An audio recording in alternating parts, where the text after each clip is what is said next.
Assalamualaikum warahmatullahi wabarakatuh. Selamat datang di channel Muhammad Samsudin.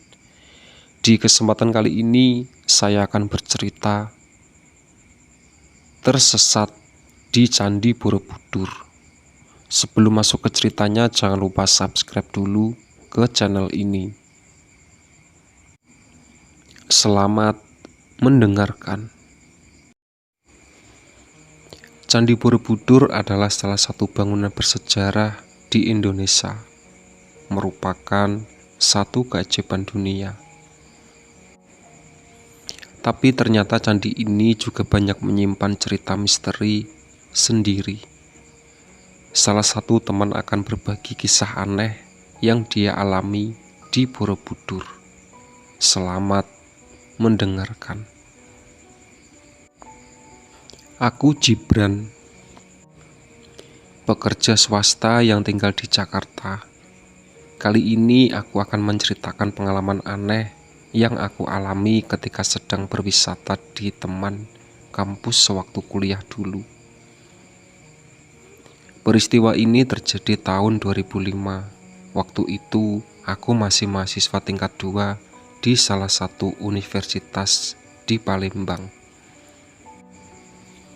Ketika itu kampus mengadakan acara wisata ke Jawa Tengah. Tentu saja Candi Borobudur menjadi salah satu destinasinya. Saat itu aku masih sekali belum pernah mengunjungi Candi Borobudur. Tentu saja jadi sangat gembira karena akhirnya berkesempatan untuk mengunjungi candi jadi salah satu 7 keajaiban dunia itu. Singkat cerita, akhirnya kami berangkat wisata ke Jawa Tengah dengan menggunakan bis. Candi Borobudur menjadi tujuan pertama yang akan dikunjungi. Aku lupa waktu itu hari apa, yang pasti bukan akhir pekan. Sekitar jam 3 sore akhirnya kami sampai di tujuan. Wah, senangnya hati ini. Keinginanku yang sejak dulu ada akhirnya tercapai juga, sampai juga di Borobudur. Candi megah berdiri menjulang, sudah terlihat puncaknya dari tempat parkir di mana kami masih berada. Sama denganku, wajah ceria teman-teman menjelaskan betapa semangat dan gembiranya mereka ketika akhirnya sampai juga di Borobudur. Padahal masih di lapangan parkir, tetapi sudah banyak terlihat pedagang-pedagang souvenir menjajakan barang dagangannya bermacam bentuknya. Baru melihat itu semua saja, aku sudah merasakan suasana menyenangkan. Sambil menunggu panitia membeli tiket, kami duduk di area parkir, bersenda gurau, bermacam tingkah pola dalam mengisi kekosongan. Segala lelah yang dirasakan ketika masih dalam kendaraan sebelumnya hilang berganti keceriaan. Aku hanya sekali ikut dalam perbincangan seru, lebih banyak menikmati pemandangan dan suasana sekitar. Langit cerah terang nyaris gak ada awan. Matahari masih bersinar walau sudah gak terlalu menyengat panasnya.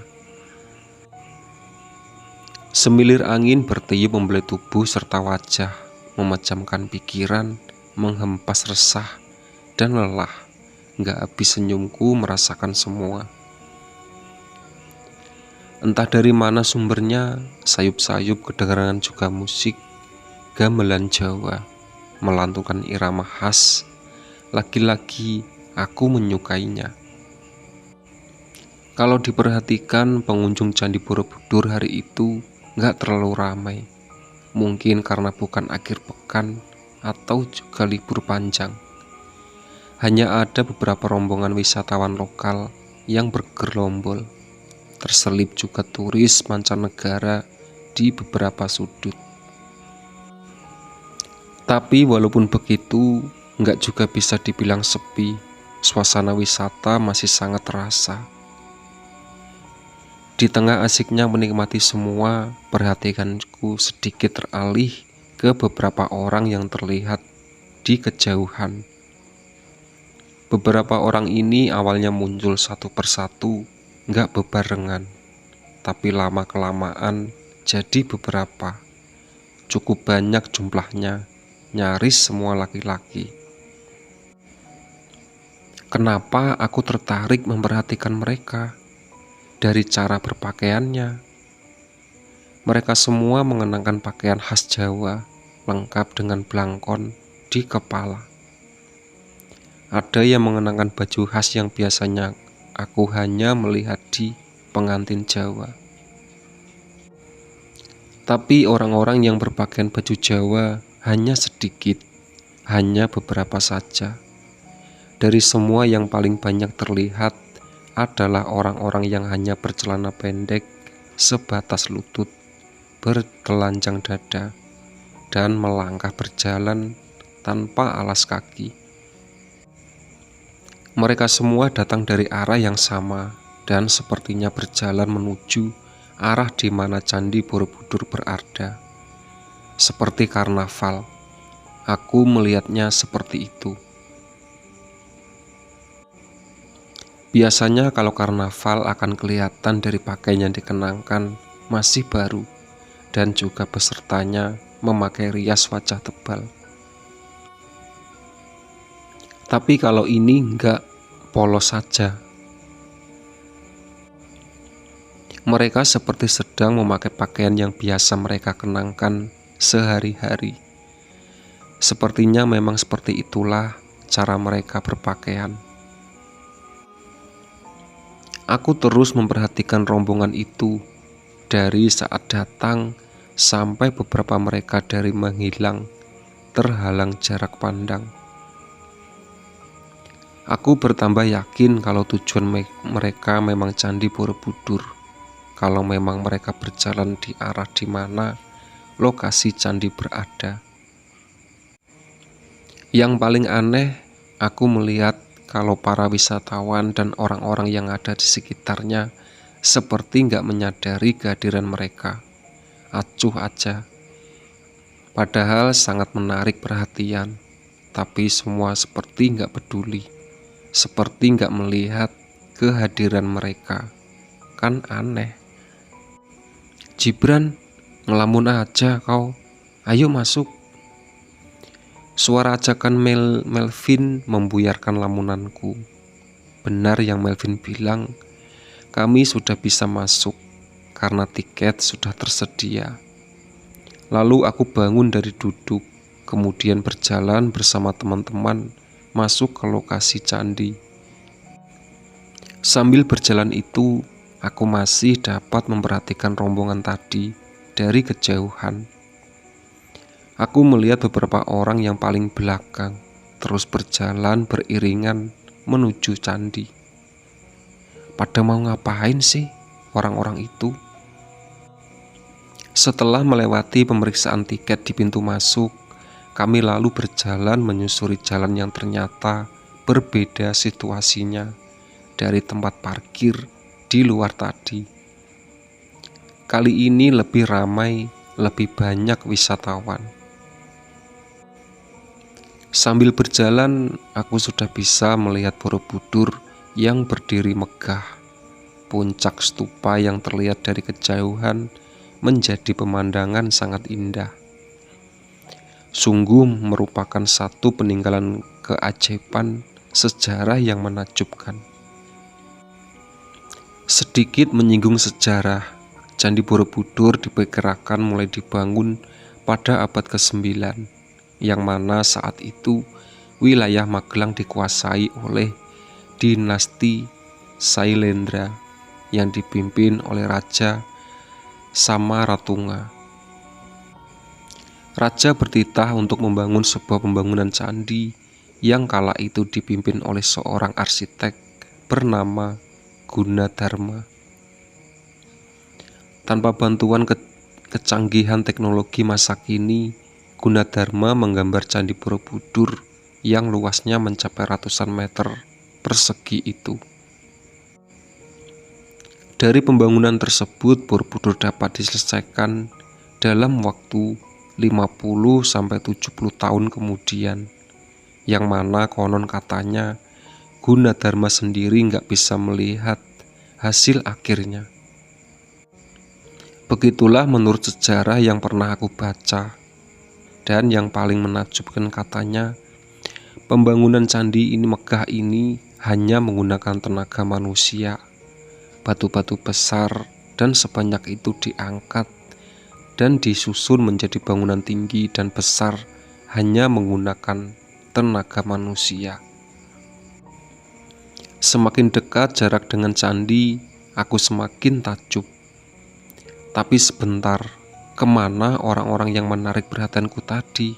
Kok nggak terlihat lagi?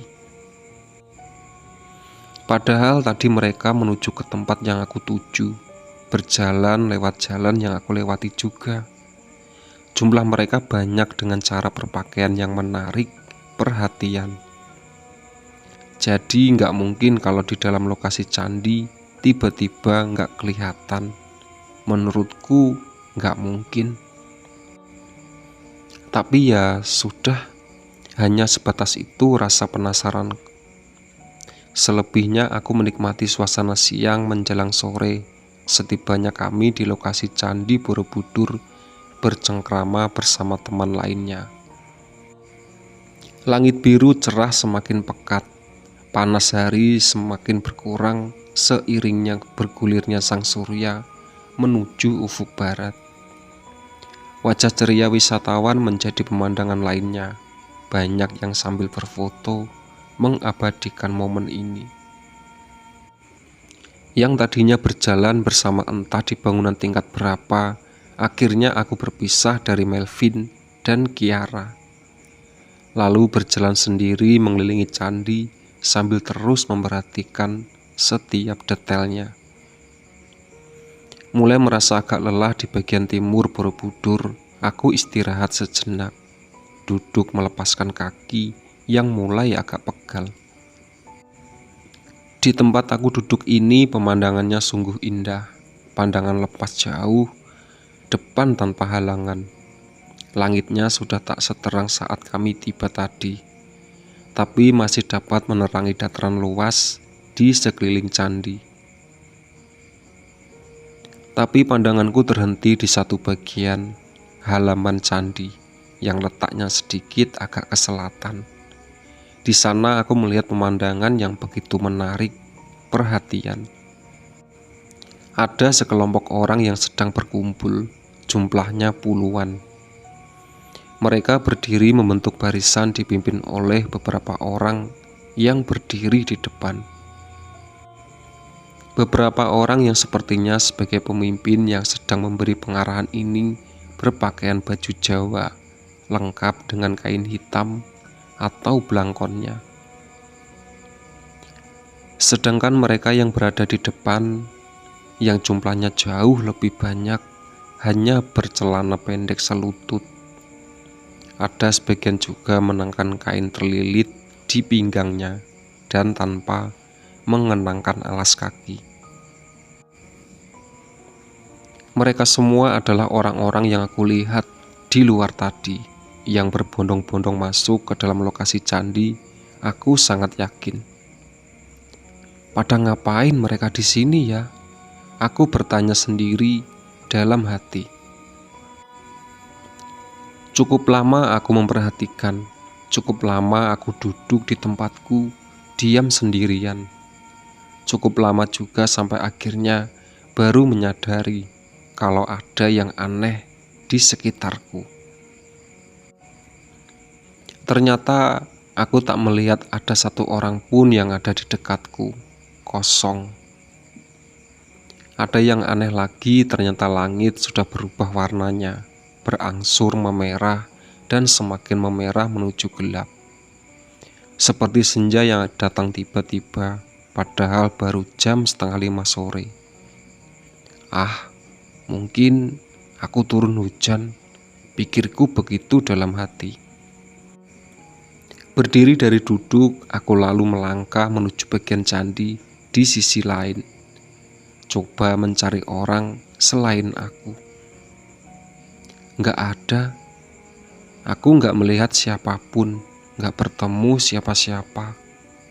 Sudah melihat ke atas, menengok bagian bawah, tetap nggak ada orang sama sekali. Aku mulai merasa ada keanehan, mulai merasa ketakutan ketika sejauh mata memandang dari tempatku berdiri. Mungkin di bangunan tingkat kelima Borobudur, aku nggak melihat ada orang satupun juga, kosong. Aku mulai panik. Aku berjalan agak cepat mengelilingi candi di tingkat 5 itu. Coba aku mencari manusia lain.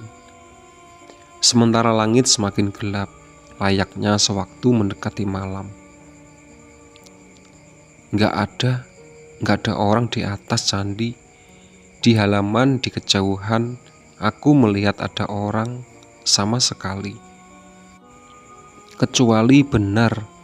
Kecuali rombongan yang sedang berkumpul di bagian barat tadi. Sekumpulan orang yang aku lihat sejak dari tempat parkir. Kenapa mereka ada, sementara orang lain gak ada? Termasuk rombongan teman-teman kampusku. Mereka semua menghilang. Lelah ditambah panik, aku berniat untuk turun dari candi lalu menuju rombongan tadi atau pintu keluar. Tangga yang menurun panjang jadi tujuan pertama. Sesampainya di tangga, aku lalu menuruni selangkah demi selangkah. Beberapa bagian tangan bentuknya seperti lorong kecil. Aku harus bentar masuk lorong itu untuk terus turun, menuruni tingkatannya satu persatu. Tapi entah di tingkatan berapa, aku mendadak kaget keheranan, sangat ketakutan. Beberapa detik sebelumnya langit masih terang, masih sore, sama sekali belum gelap. Itu keadaan ketika aku belum masuk ke satu lorong tangga. Tapi ketika aku sudah keluar dari lorong pendek itu, tiba-tiba suasana sudah sangat berubah. Langit sudah sangat gelap, gelap layaknya malam. Tiba-tiba hari sudah berubah jadi malam. Aku lantas berhenti heran, takut, takjub. Semua perasaan itu bercampur jadi satu. Kenapa tiba-tiba menjadi semalam gelap? Gak berhenti sampai di situ, ternyata ada keanehan lain. Aku yang masih terkaget-kaget karena tiba-tiba hari menjadi malam, jadi semakin keheranan. Karena ternyata di candi ini sudah gak sepi lagi, sudah banyak orang. Candi tiba-tiba ramai, gak sepi lagi seperti beberapa saat sebelumnya. Aku masih diam di tempat, di tangga belum beranjak bergerak sedikit pun.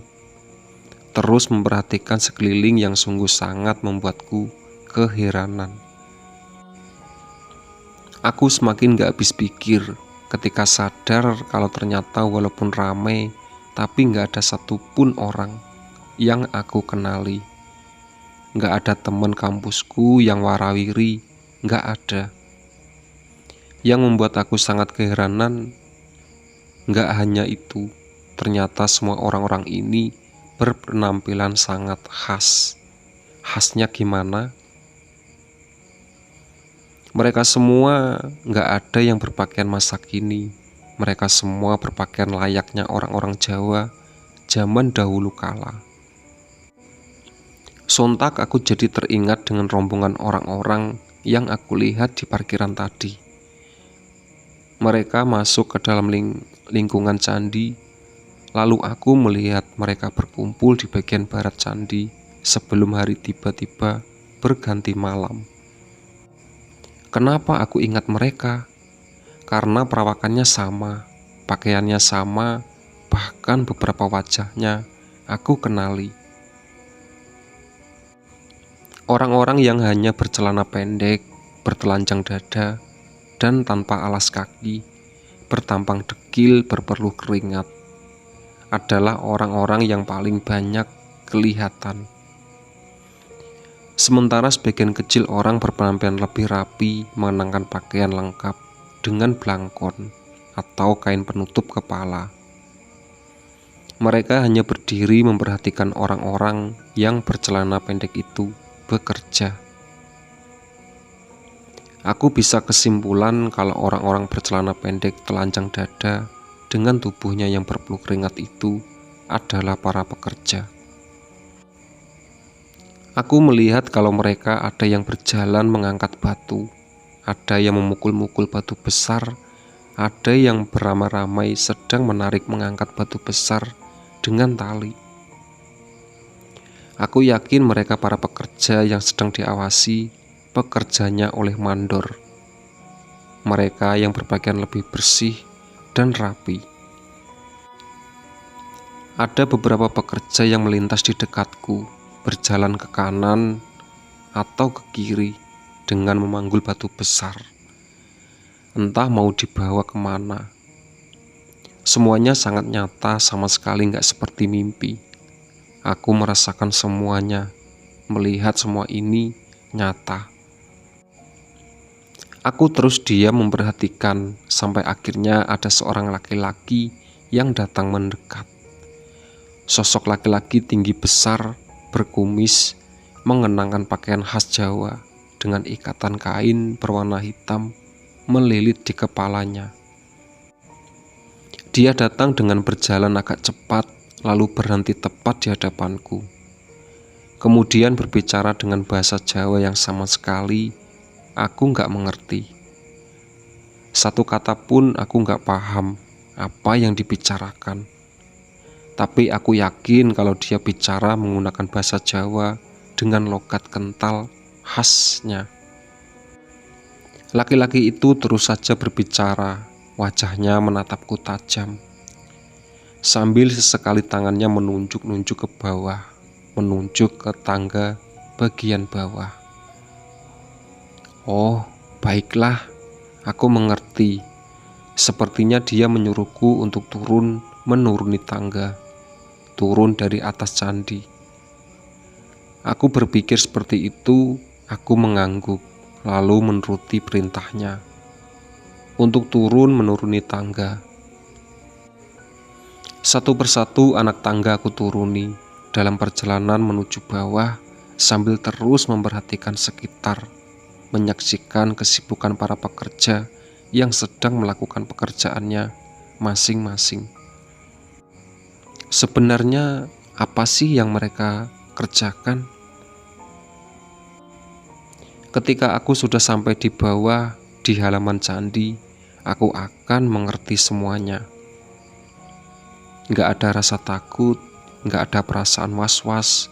Aku hanya merasa aneh dan takjub dengan semua pemandangan. Dan akhirnya ketika aku sudah sampai di bawah, ketika kaki sudah menginjak rerumputan di lahan sekitar candi, aku akhirnya bisa melihat semuanya. Berdiri di atas rerumputan yang letaknya di bawah, beberapa belas meter dari dinding candi terluar, aku akhirnya bisa melihat dengan jelas. Ternyata aku sedang menyaksikan proses pembangunan candi Borobudur. Yang aku lihat, Borobudur baru saja setengahnya saja berdiri, hanya bagian bawah sampai tengahnya, sedangkan bagian atas belum rampung. Itulah mengapa aku melihat banyak pekerja yang mengangkat batu-batu dengan berbagai ukuran, membawanya ke atas untuk diletakkan lalu disusun membentuk bangunan. Aku takjub memandang semua orang-orang itu bekerja pada malam gelap, hanya dibantu penerangan dari cahaya api menyala dari benda yang bentuknya seperti obor dengan berbagai macam ukuran. Mereka terus bekerja tanpa kenal lelah dengan kegiatan masing-masing, yaitu tadi ada yang mengangkat batu, ada yang memecah batu, ada yang beramai-ramai menarik batu besar dengan tali. Semuanya sibuk. Semua kejadian yang aku alami ini hanya sebentar, seperti hanya 30 menit lamanya. Sampai aku tersadar kalau ini bukan tempatku tersadar kalau sedang tersesat di Borobudur. Aku harus mencari jalan supaya bisa keluar dari sini. Perlahan aku memperhatikan sekitar. Ternyata semua gelap. Keramaian hanya di sekitar pembangunan candi ini saja. Aku jadi bingung mau kemana, harus melangkah. Tapi sebentar, sambil berusaha memejamkan penglihatan di dalam gelap, aku akhirnya melihat ada jalan setapak. Jalan setapak yang gak jauh, di ujungnya ada gerobak kayu, sedang bergerak menjauh. Aku melihat ada gerobak kayu di kejauhan. Ya sudah, aku memutuskan untuk mengikuti gerobak kayu itu. Dia pasti menuju ke sesuatu tempat. Terus menyusuri jalan setapak dalam gelap. Lama-kelamaan, aku semakin kesulitan untuk melihat. Mata terhalang. Pekatnya malam yang sama sekali nggak ada penerangan. Sial. Lambat laun aku kehilangan gerobak yang aku ikuti itu. Sampai akhirnya gerobak kayu itu hilang sama sekali dari pandangan. Meninggalkan aku sendirian di dalam gelap, berjalan entah kemana, nggak tentu arah. Di sini aku kembalikan merasa panik, nggak tahu harus melangkah kemana. Seiringnya bergulirnya waktu, semakin lama aku semakin capek, lelah. Kaki makin berat untuk dibawa melangkah. Badanku lemas, semakin lemas. Lalu semuanya jadi gelap, sangat gelap. Aku nggak sadarkan diri. Udah sadar mas, udah sadar. Gibran, Bran, bangun kau. Aku mendengar suara-suara itu ketika baru saja bangun siuman. Pelan-pelan mereka membuka mata, akhirnya tersadar kalau ternyata aku sedang berbaring di atas kursi panjang di satu ruangan besar, entah ruangan apa. Kalau kamu sudah bisa duduk, duduklah Bran, minum air ini. Melvinlah yang pertama kali aku lihat. Lalu Dendi, lalu satu orang dosenku, lalu ada beberapa orang lagi yang gak kenal. Jadi aku terbangun di salah satu ruangan yang ada di sekitar Candi Borobudur. Mereka semua berada di ruangan ketika aku bangun. Ternyata baru saja menemukan aku. Menemukan aku. Menurut mereka ternyata aku hilang sejak maghrib tadi. Aku nggak ditemukan di mana-mana, hilang aja tanpa jejak. Lalu dilakukan pencarian. Tapi setelah berjam-jam ternyata nihil. Aku juga ditemukan. Padahal pencarian sudah dilakukan ke segala sudut di lingkungan candi. Tapi syukurlah aku akhirnya ditemukan juga pada jam 12 malam oleh salah satu penjaga candi. Ketika ditemukan, aku sedang gak sadarkan diri di bawah salah satu pohon besar di sisi barat Candi Borobudur. Selama lebih dari 6 jam, aku menghilang tanpa jejak. Padahal aku sangat yakin kalau hanya setengah jam saja, tersesat. Melihat pembangunan candi cuma sebentar saja. Sungguh pengalaman yang seru. Sekian cerita kali ini. Assalamualaikum warahmatullahi wabarakatuh.